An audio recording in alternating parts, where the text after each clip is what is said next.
As a fighter pilot and an entrepreneur, I'm particularly passionate about this concept of peak performance.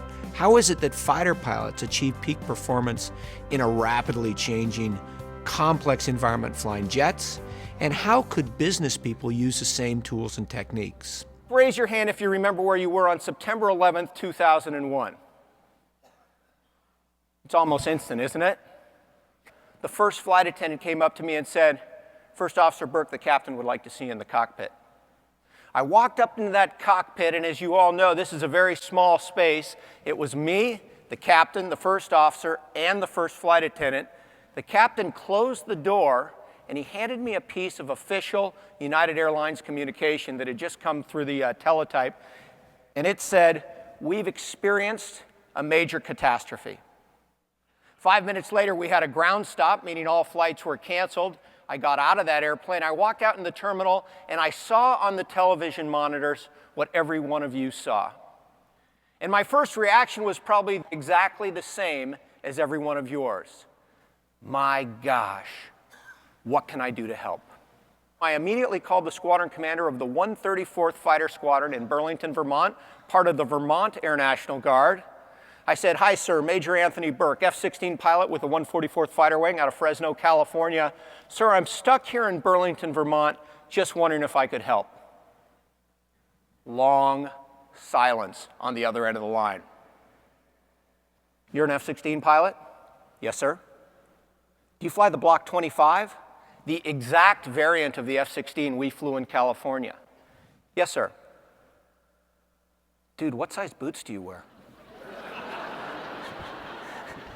He said, "I've just been tasked to fly a CAP, Combat Air Patrol, 24/7 over New York City.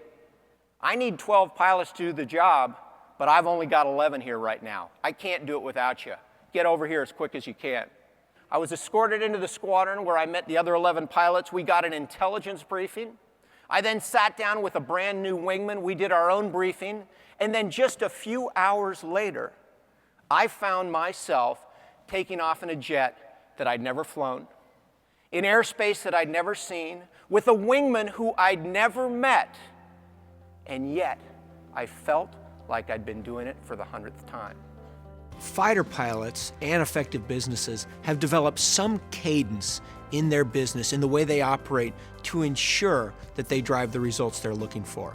For fighter pilots, that's based on a system of always briefing before key missions to ensure we're all working together and flying in formation, and always debriefing right afterwards, because we know no fighter pilot's ever flown the perfect mission. And I think it's fair to say that no one in business will ever have the perfect day, the perfect week, the perfect month, or the perfect meeting. Fighter pilots always call time out right afterwards and hold a debrief, so we can learn from the mistakes and the victories of today's mission and continue to improve as individuals and as a team. Briefing is not planning. By the time we're getting ready to brief, the plan is baked, and now it's time to execute.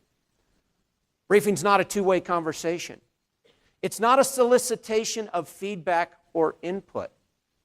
For fighter pilots, briefing is quite simply the time when the preparation stops and the execution starts. It is a way for leaders to clearly and concisely communicate their plans in a way that everyone understands and expects, so that when we walk out the door to fly our mission, we are aligned and flying in formation. In a fighter squadron, debrief is quite simply a sacred learning environment. Debrief is designed to accelerate the experience of the individuals and the team. And as importantly, it is a safe way to give our leaders honest feedback so they can make the right decisions to keep our organization getting just a little bit better every day. When the door to the room closes, something magical happens. Name tags come off the chest. They're literally Velcroed on. We throw them down on the table. Rank comes off our shoulders, and we create a safe environment. That's what debrief's about, getting just a little bit better every single day. Mach 2 is all about figuring out how do fighter pilots achieve results in a rapidly changing, complex environment, flying jets and how can business people use the same tools.